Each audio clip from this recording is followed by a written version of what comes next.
सज्जनों, जब कोई मनुष्य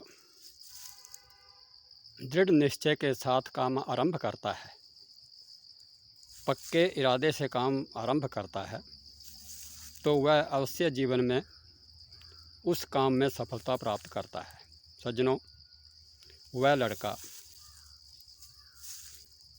जो शास्त्री करने की इच्छा से संस्कृत कॉलेज खन्ना में गया हुआ था और वापस आ गया था, अब उस लड़के ने पुनः अपने ननिहाल के पास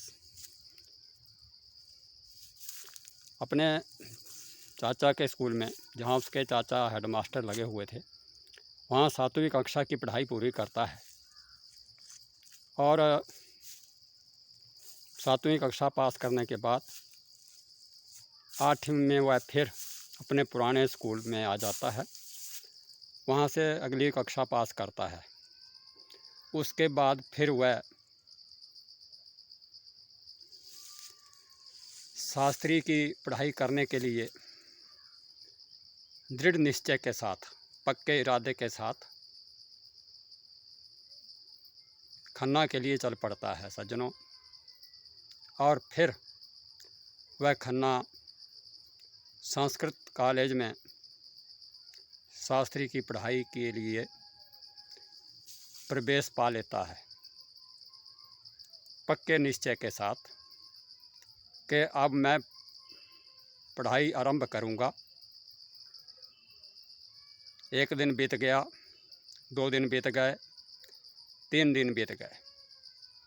चौथे दिन उस लड़के ने अपने माता पिता को एक चिट्ठी लिखी, जिसमें उसने अपने माता पिता को लिखा था कि आप मेरी कोई चिंता ना करें, अब मेरा मन यहाँ लग गया है, अब मैं पढ़ूँगा। इसी निश्चय के साथ उसने अपने घर वालों को आश्वस्त किया और पढ़ाई में लग गया।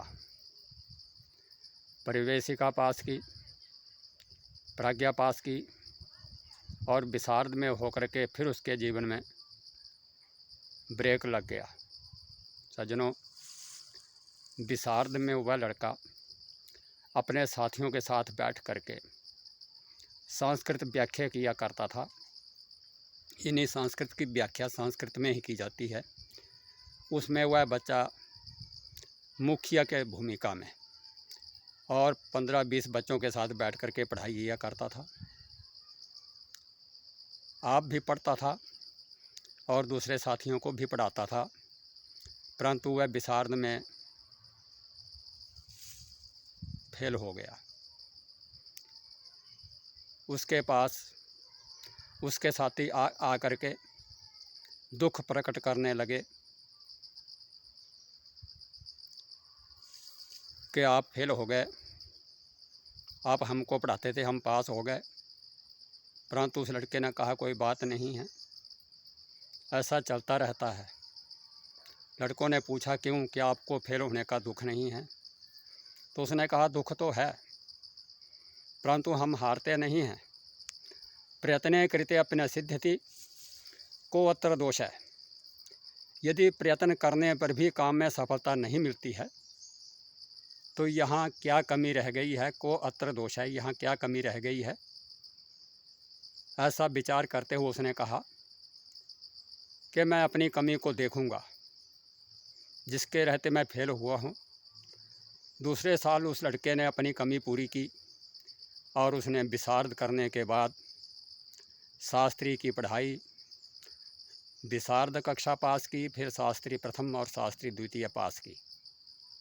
इस तरह सज्जनों, 1975 जून में वह शास्त्री की परीक्षा पास करके घर आ गया। दृढ़ संकल्प के साथ, दृढ़ इच्छा शक्ति के साथ जो हम पक्के इरादे के साथ कोई आरंभ करते हैं तो वह काम अवश्य पूरा होता है, उसमें हम अवश्य सफलता पाते हैं।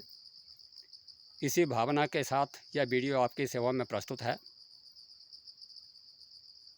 यह बचपन की एक कहानी मेरी या मेरी जुबानी का तीसरा भाग है सज्जनों। सिलसिला आगे जारी रहेगा इसी भावना के साथ। जय हिंद, जय भारत।